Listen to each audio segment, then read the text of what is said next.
नमस्कार दोस्तों, आप सबका TWR इंडिया की ओर से सत्यवचन कार्यक्रम में हम अभिनंदन करते हैं।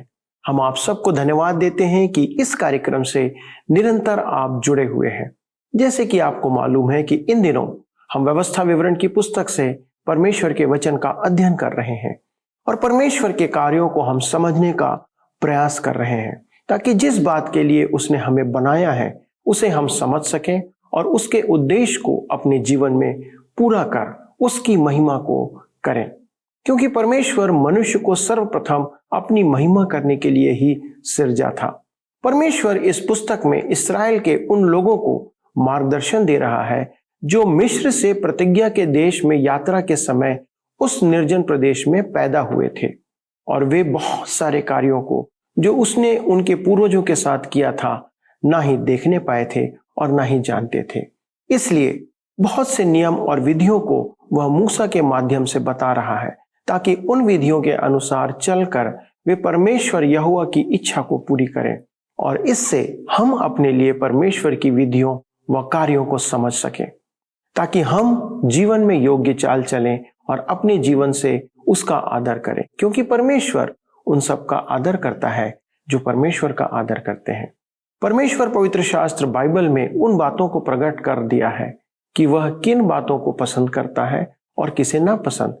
यदि हम उन बातों को पूरा करेंगे तो वह अपनी आशीषों से हमें परिपूर्ण करेगा।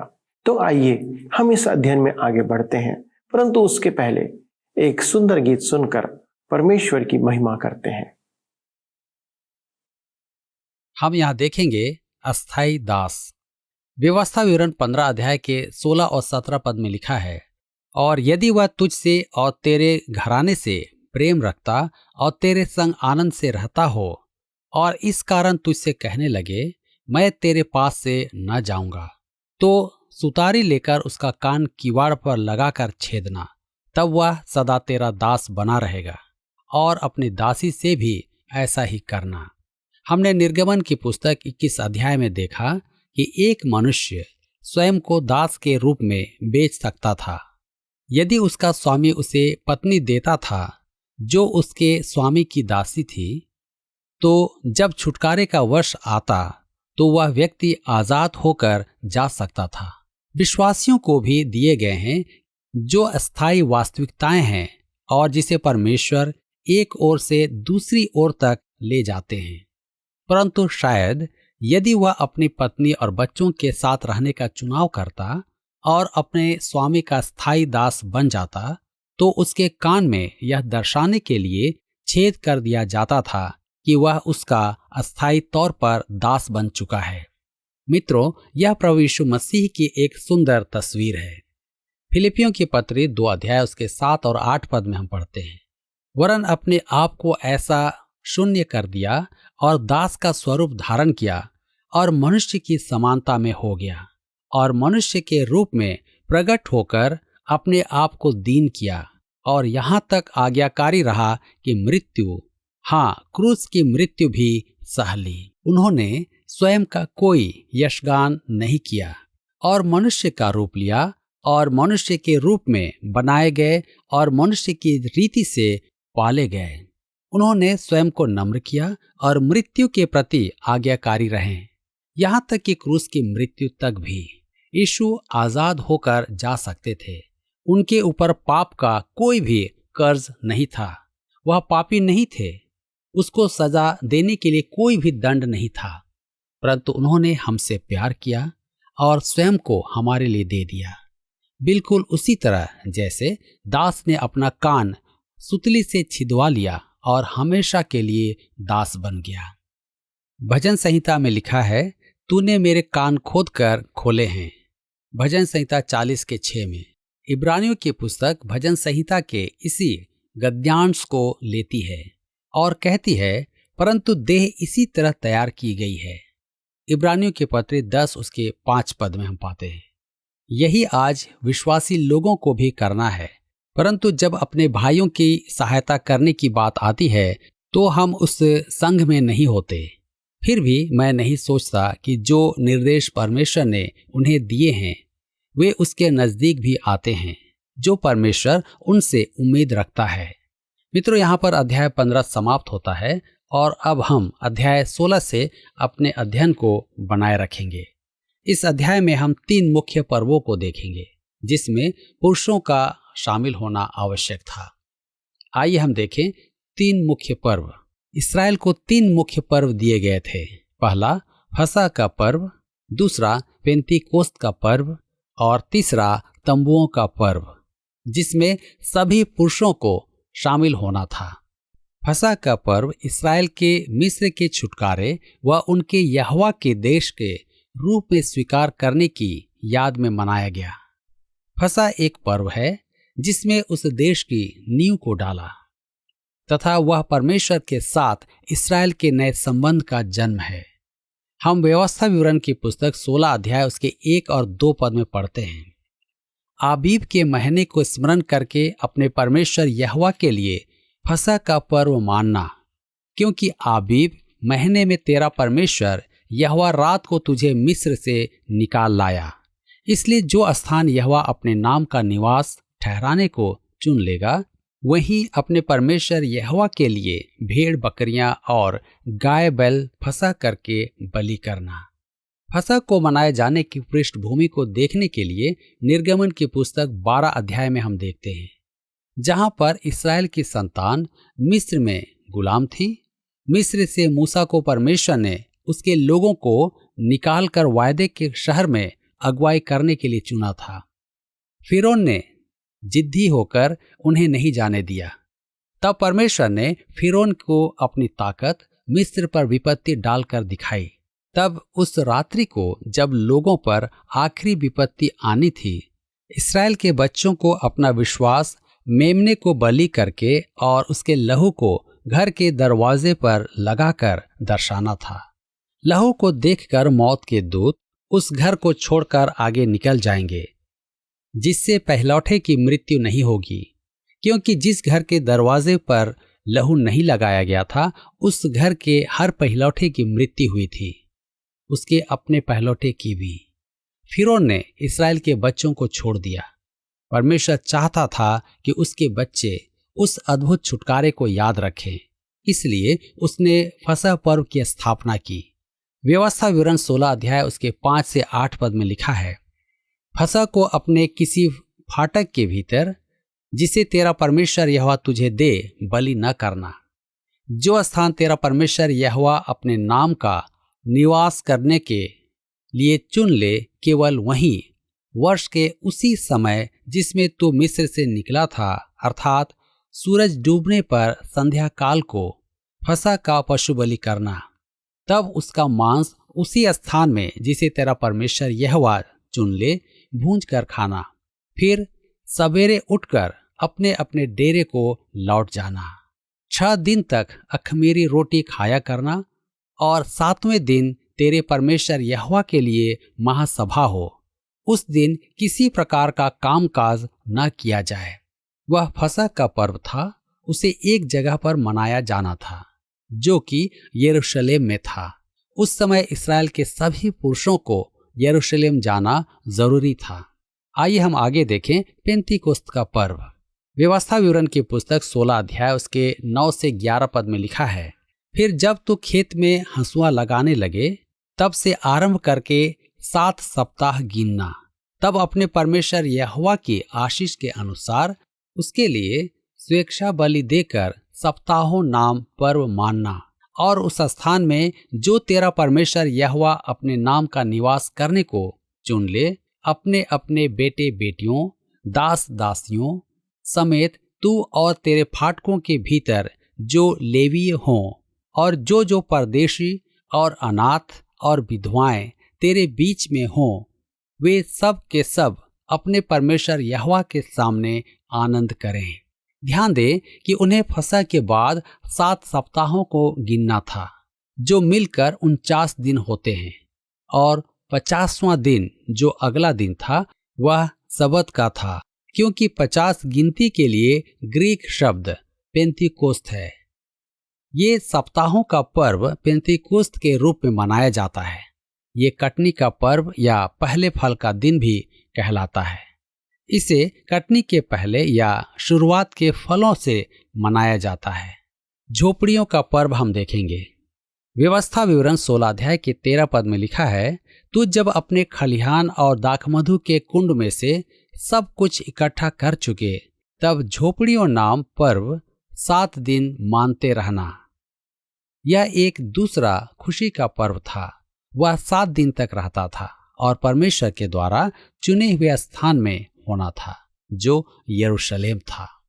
व्यवस्था विवरण 16 अध्याय के 16 और 17 पद में लिखा हुआ है, वर्ष में 3 बार अर्थात अखमीरी रोटी के पर्व और सप्ताहों के पर्व और झोपड़ियों के पर्व, इन तीनों पर्व में तुम्हारे सब पुरुष अपने परमेश्वर यहोवा के सामने उस स्थान में जो वह चुन लेगा जाएं।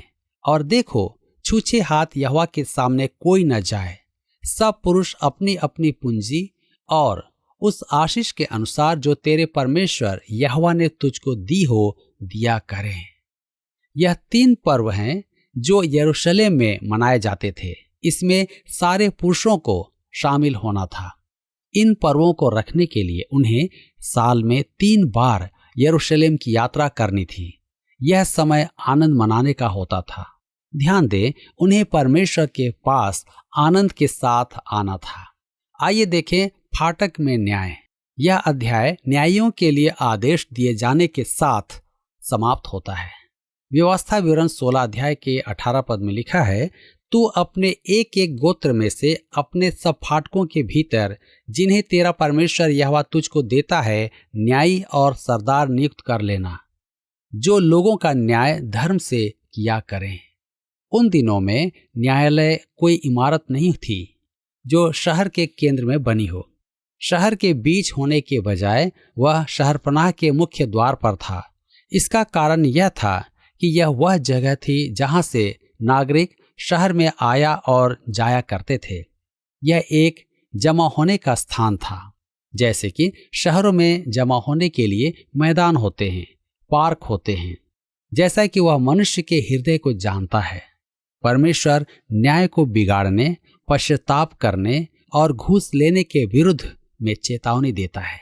व्यवस्था विवरण 16 के 21 और 22 पद में हम आगे पढ़ते हैं। लिखा है, तू अपने परमेश्वर यहोवा की जो वेदी बनाएगा, उसके पास किसी प्रकार की लकड़ी की बनी हुई अशेरा का स्थापन न करना और न कोई लाट खड़ी करना, क्योंकि उससे तेरा परमेश्वर यहोवा घृणा करता है। उन दिनों में एक उपवन उस मूर्ति पूजा और पापमय आराधना के साथ जुड़ा हुआ था। यही कारण था कि उन्हें उपवन बनाने की आज्ञा नहीं थी। उन उपवनों के बीच में मूर्तियों और गैर यहूदियों के देवताओं को रचा जाता था। आप देख सकते हैं कि यह यूरोप की ड्रयूड की आराधना के बहुत करीब है। मूर्ति पूजा इसी प्रकार से जुड़ी है और परमेश्वर अपने लोगों को उसके विरोध में चेतावनी देते हैं। यहाँ पर अध्याय 16 समाप्त होता है और हम अपने अध्ययन में आगे बढ़ते हुए अध्याय 17 में देखेंगे इस्राएलियों की मूर्ति पूजा और अधिकारियों की अनाज्ञाकारिता के लिए मुख्य दंड, राजाओं के विषय में नियम या व्यवस्था के बारे में भी आगे देखेंगे। मित्रों, 17 और 18 अध्याय में हम ऐसे विभाग की ओर आते हैं जो ऐसे नियमों के बारे में बताते हैं जिससे राजाओं, याजकों और भविष्यद्वक्ताओं को नियंत्रित किया जा सके। इस्राएल के देश में जिस धर्मतंत्र को परमेश्वर ने अपने लोगों के लिए ठहराया है, ये ही 3 मुख्य स्रोत हैं जो उनके लोगों के लिए हैं। परमेश्वर ने प्रत्येक कार्य के लिए नियम दिए। जैसे भेंट हमेशा दोष रहित होनी चाहिए। आइए हम पढ़ें व्यवस्था विवरण 17 अध्याय के 1 पद। लिखा है, तू अपने परमेश्वर यहोवा के लिए कोई बैल या भेड़ बकरी बलि न करना जिसमें दोष या किसी प्रकार की खोट हो, क्योंकि ऐसा करना तेरे परमेश्वर यहोवा के समीप घृणित है। परमेश्वर ने यह कहा कि हर एक चीज का पहलौठा परमेश्वर का है। इसके अलावा जितनी भी भेंटें परमेश्वर के सम्मुख लाई जाती हैं, वे दोष रहित और निष्कलंक होनी चाहिए। यदि आप पुराने नियम की अंतिम पुस्तक को पढ़ते हैं तो आप पाएंगे कि मलाकी लोगों के खिलाफ उन दंडों की घोषणा करता है जो परमेश्वर उन लोगों को देने पर है। वे पाप जिनके कारण परमेश्वर का क्रोध लोगों पर प्रकट होता है। सबसे पहला आरोप यह था कि लोग परमेश्वर के लिए बलि करने को बीमार जानवर लेकर आते थे। मान लीजिए एक किसान के पास बहुत ही अच्छी नस्ल के बैल हैं और वह उन्हें अपने लिए रख लेता है, और एक दिन जब वह अपने खलिहान में पहुंचता है तो पाता है कि वह पशु बीमार है। तो वह अपने काम करने वाले से यूं कहता है, अरे लड़कों, जल्दी करो, हम इस बैल को गाड़ी में डालकर पवित्र मंदिर में ले जाएंगे ताकि यह बैल परमेश्वर के लिए बलि कर दिया जाए। पड़ोसी कहेंगे, मेरे प्रभु देखो, यह फला फला इंसान को वह कितना उदारवादी है, वह परमेश्वर के लिए कितना कीमती बैल को भेंट स्वरूप दे रहा है। परंतु परमेश्वर जो मन को जांचता है वह कहता है, मैं इसे स्वीकार नहीं करूंगा। इस प्रकार की भेंटें वास्तव में बेकार हैं। क्या आप इस बात को जानते हैं कि यदि बहुत से विश्वासियों की जांच की जाती तो जिस तरीके से हम परमेश्वर के साथ में व्यवहार करते हैं, हमें गिरफ्तार करके अवश्य ही बंदी गृह में डाल दिया जाता। यदि आप संसार के लोगों के साथ या किसी व्यक्ति विशेष के साथ इस प्रकार से कारोबार करें तो हम जेल में डाल दिए जाएंगे। हम में से हर एक को अपनी अपनी जांच करनी चाहिए। हम अपने आर्थिक मामलों में परमेश्वर के साथ कितने ईमानदार हैं। गलत न समझे, परमेश्वर गरीब नहीं है। वह सारी दुनिया, सारे सोने और चांदी का स्वामी है। हजारों पहाड़ियों में पाए जाने वाले जितने भी जंगली जानवर हैं, उन सब का मालिक वही है। उसे हमारी एक बीमार गाय या बैल या बकरी की आवश्यकता नहीं है। असल में हम परमेश्वर को कुछ नहीं दे सकते हैं, तो फिर हमसे भेंट की मांग क्यों करता है? वह हमें ऐसा करने की अनुमति इसलिए देता है कि यह हमारे प्राण के लिए लाभदायक है।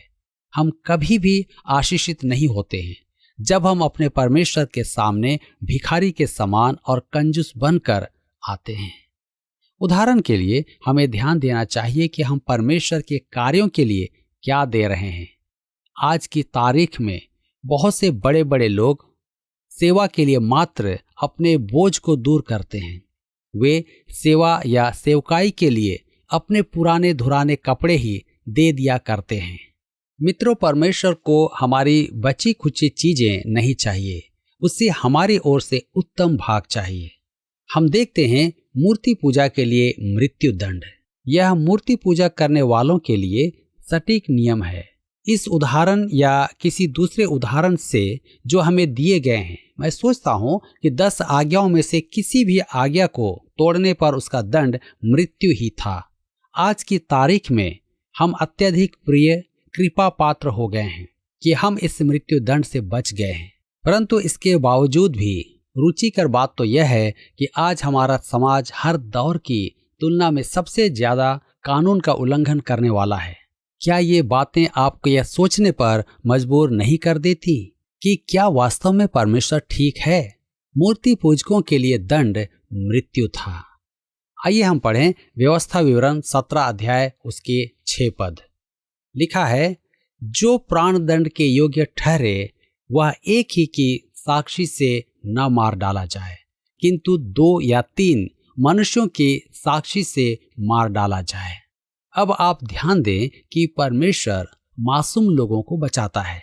मनुष्य अपने किसी भी अधिकारी के पास नहीं जा सकता था कि उसे उसका पड़ोसी अच्छा नहीं लगता है, क्योंकि वह सूर्य देवता या अस्तारोत, किसी बेबीलोनी देवता या बाल देवता या किसी और झूठे देवता की पूजा करते हैं। किसी भी व्यक्ति के खिलाफ कोई भी आरोप लगाने के लिए 2 या 3 गवाहों का होना जरूरी था। हमारे समाज में एक व्यक्ति की गवाही ही किसी भी इंसान को गैस चैम्बर या विद्युत कुर्सी तक पहुंचा सकती है, मतलब मृत्यु तक। मैं भी व्यक्तिगत रूप से समझता हूं कि इस बात की अनुमति नहीं दी जानी चाहिए। परमेश्वर हमेशा 2 या 3 गवाहों को चाहता है। परमेश्वर अपने सारे मामलों में बहुत ही न्याय संगत है। अब हम देखते हैं अधिकारियों के प्रति आज्ञाकारिता। धर्मतंत्र में उन्हें अपने मुद्दों को परमेश्वर द्वारा ठहराए गए याजक या न्यायी के सामने ले जाना था, और धर्मतंत्र के अनुसार उनके पास कभी कोई राजा नहीं था। हम जानते हैं कि बाद में उन्होंने राजा की मांग की और परमेश्वर ने उनकी इस मांग को पूरा किया। याद करें भजन संहिता 106 उसके 15 में, तब उसने उन्हें मुंह मांगा वर तो दिया, लेकिन उनके प्राण को सुखा दिया। यह बात उनके लिए मरुस्थल की यात्रा के अनुभव के दौरान कही गई थी, परंतु यह वाक्य उन पर सदैव ही ठीक साबित होता है। यदि परमेश्वर हम सब की उन प्रार्थनाओं का जवाब दे तो यह अपने आप में बहुत भारी गलती होगी। परमेश्वर बहुत ही अनुग्रहकारी है और बहुत सी बार वह हमारी प्रार्थनाओं को सुनने से इनकार कर देता है। वह मेरे लिए इन कामों को करता है और मैं विश्वास करता हूं कि वह आपके लिए भी करेगा। इसके बावजूद परमेश्वर ने राजा के संदर्भ में उनकी प्रार्थनाओं को सुन लिया, बल्कि उनके मांगने से बहुत पहले ही परमेश्वर उनके मन में राजा के प्रति अपने नियमों को डाल रहा था। व्यवस्था विवरण 17 अध्याय उसके 8 पद में लिखा है, यदि तेरी बस्तियों के भीतर कोई झगड़े की बात हो, अर्थात आपस के खून या विवाद या मारपीट का कोई मुकदमा उठे और उसका न्याय करना तेरे लिए कठिन जान पड़े, तो उस स्थान को जाकर जो तेरा परमेश्वर यहोवा चुन लेगा। यदि दो लोग किसी महत्वपूर्ण विषय पर सहमत ना हो तो वह किस प्रकार से हल किया जाएगा? जब दोनों ही तरफ के प्रमाण समान रूप में प्रभावित करने वाले नजर आते हों। व्यवस्था विवरण 17 उसके 9 से 11 पद में लिखा है, लेवीय याजकों के पास और उन दिनों के न्यायियों के पास जाकर पूछताछ करना कि तुमको न्याय की बातें बतलाएं, और न्याय की जैसी बात उस स्थान के लोग जो यहोवा चुन लेगा तुझे बता दें, उसी के अनुसार करना, और जो व्यवस्था वे तुझे दें उसी के अनुसार चलने में चौकसी करना। व्यवस्था की जो बात वे तुझे बताएं और न्याय की जो बात वे तुझसे कहें उसी के अनुसार करना। जो बात वे तुझको बताएं उससे दाहिने या बाएं ना मुड़ना, क्योंकि व्यवस्था में सारी परिस्थितियों को शामिल नहीं किया गया।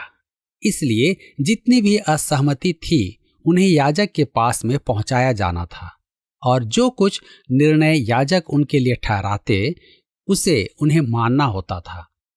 याजक के द्वारा निर्णय की अवहेलना करने पर मृत्यु दंड का प्रावधान था। केवल एक ही स्थान पर हम इसे पाते हैं जहां पर इस तरीके का इस्तेमाल किया गया है, और वह है हग्गै नबी की पुस्तक 2 अध्याय उसके 11 पद में। मित्रों, मैं विश्वास करता हूं कि इस प्रकार की बहुत सी घटनाएं रही होंगी। यदि व्यवस्था में उन परिस्थितियों के बारे में जिससे किया गया होता और उन विषयों पर कुछ कानून दिए होते, तो स्वाभाविक रूप में उस मामले को याजक के पास ले जाने की कोई जरूरत नहीं थी। लेकिन फिर भी यदि कोई मामला याजक या फिर न्यायी के पास ले जाता तो उनके द्वारा दिए गए निर्णयों को मानना ही पड़ता था। हम देखेंगे राजा के संदर्भ में कुछ नियम। परमेश्वर जानता था कि वह समय आएगा जब वे राजा की मांग करेंगे, जिस प्रकार से दूसरे देशों के पास राजा थे। परमेश्वर ने उनसे कहा कि उनका राजा इस्राएलियों में से हो, किसी दूसरी जाति या देश में का ना हो। व्यवस्था विवरण उसके 17 अध्याय 16 और 17 पद में लिखा है, और वह बहुत घोड़े न रखे और न इस मनसा से अपनी प्रजा के लोगों को मिस्र में भेजे कि उसके पास बहुत से घोड़े हो जाएं, क्योंकि यहोवा ने तुमसे कहा है कि तुम उस मार्ग से फिर कभी न लौटना। और वह बहुत स्त्रियां भी न रखे, ऐसा न हो कि उसका मन यहोवा की ओर से पलट जाए, और न वह अपना सोना रूपा बहुत बढ़ाए। यहाँ पर कुछ नियम राजाओं से संबंधित दिए गए हैं। यह बहुत ही रुचिकर है कि राजा सुलेमान ने इन नियमों का उल्लंघन किया। सबसे पहले तो उसने घोड़ों को बढ़ाया। सुलेमान की घुड़शालाओं से बड़े रेस ट्रैक बन सकते हैं। यह व्यक्ति सुलेमान इन सारी बातों में मशगूल हुआ। परमेश्वर ने उसे इसके विरोध में चेतावनी भी दी। घोड़ों की संख्या बढ़ाने का यह सिलसिला उसे मिस्र के साथ जोड़ने जा रहा था, क्योंकि नई नई नस्लों की घोड़ों को पैदा करने का काम वहीं पर किया जाता था। इसके बाद सुलेमान ने बहुत सी पत्नियों को ब्याह लेने का अपराध किया। इस्राएल में राजा होने से बहुत वर्षों पहले ही परमेश्वर ने उन्हें चेतावनी के चिन्ह दे दिए थे, सावधान रहना, इस तरह के काम न करना। फिर भी सुलेमान ने बहुत सी पत्नियों से विवाह कर लिया। ये उसकी पत्नियां ही थी जिन्होंने सुलेमान के मन को परमेश्वर से दूर कर दिया। तीसरी बात यह है कि परमेश्वर ने सोना या चांदी के भंडार बनाने के लिए मना किया, लेकिन ठीक वही काम सुलेमान ने किए। इस काम को दाऊद ने शुरू किया था, परंतु वह परमेश्वर के मंदिर को बनाने के लिए कर रहा था। अतः इन बातों के द्वारा सुलेमान ने परमेश्वर की बातों का उल्लंघन किया, और सबसे दुखद था कि उसने कर का भुगतान किया, जिसकी वजह से इस्राएल देश सुलेमान की मृत्यु के पश्चात उत्तरी और दक्षिणी राज्यों में विभाजित हो गया।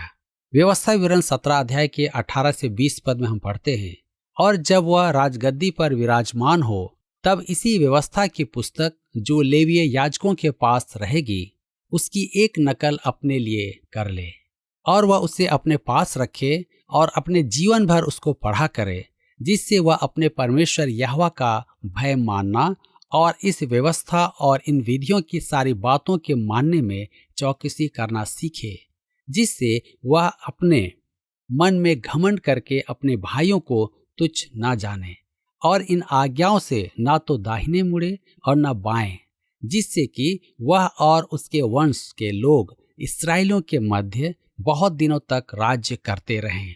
राजा को परमेश्वर के वचनों पर चलने वाला व्यक्ति होना था।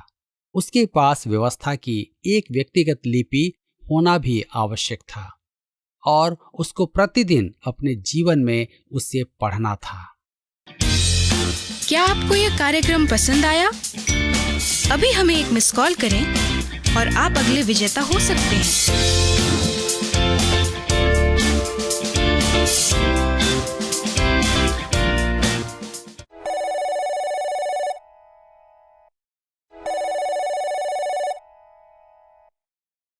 मित्रों, आज हमने देखा कि परमेश्वर ने इस्राएलियों को सब प्रकार के नियम और विधि दिए, और उनके माध्यम से हमारे साथ भी उन बातों को वह प्रकट कर रहा है ताकि हम सही व्यवहार करना सीखें।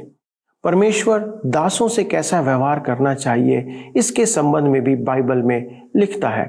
दासों के साथ परमेश्वर की इच्छा अनुसार व्यवहार करना हमारा एक मनुष्य के साथ हमारे संबंध को न सिर्फ मधुर बनाता है, बल्कि इन परमेश्वर के साथ हमें आशीष देने के लिए सदा हमारे पक्ष में होता है। हमने 3 पर्वों को देखा। ये उन्होंने सुख विलास में आनंद मनाने के लिए नहीं दिए गए, परंतु परमेश्वर के कार्य को स्मरण करने के लिए उन्हें ये पर्व दिए गए थे। मित्रों, परमेश्वर हमसे भी ऐसी ही अपेक्षा करता है। यद्यपि इस्राएलियों के पास कोई राजा नहीं था, लेकिन परमेश्वर जानता था कि एक दिन वे राजा की मांग करेंगे, इसलिए उन्हें विधियां देता है। उन शासकों से अपेक्षित था कि वे इन नियमों की प्रतिलिपि रखें ताकि सही न्याय कर सकें। आज भी परमेश्वर उन विश्वासियों से जो किसी भी प्रकार के अधिकार में हो, उनसे वह अपेक्षा करता है कि वे परमेश्वर के वचन का ध्यान रखें ताकि संसार के लोगों को सही सेवा देने पाए। परमेश्वर ने दानियल को बहुतायत से इस्तेमाल किया। वह परमेश्वर के प्रति विश्वास योग्य था, क्योंकि वह परमेश्वर की विधियों पर ध्यान करके राजा और लोगों की सेवा करता था। दोस्तों, आइए हम अपने हर एक कार्य में परमेश्वर के वचन को आगे रखें, तो हम बहुतों के लिए आशीष का कारण बनेंगे। परमेश्वर आप सबों को ऐसा करने की सामर्थ और आशीष प्रदान करे। आइए प्रार्थना करें।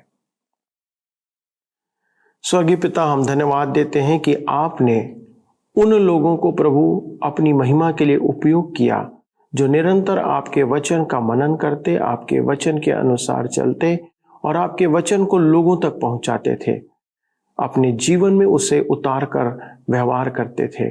पिता, हम प्रार्थना करते हैं हमारे सभी दर्शकों के साथ जिन्होंने यह निर्णय लिया है कि वे आपके वचन के अनुसार अपना जीवन व्यतीत करेंगे। उनकी सहायता करें पिता, कि प्रभु हम भी दानियल के समान, एजरा के समान, नहेमिया के समान और आपके कितने ऐसे भक्त हैं प्रभु जिन्होंने अपना जीवन आपके लिए समर्पित किया, उनके समान अपने जीवन को आपके लिए समर्पित करें, ताकि हमारे जीवन से प्रभु लोगों के बीच में, अन्य जातियों के बीच में आपके नाम की महिमा होने पाए। आदर और महिमा आपको देते हैं पिता, विनती यीशु क्रिस्ट के नाम से मांगते हैं, आमीन। दोस्तों, आपकी उपस्थिति के लिए बहुत धन्यवाद। आशा है अगले प्रसारण में आप हमारे साथ फिर से होंगे। तब तक परमेश्वर की आशीषों में बने रहें। धन्यवाद।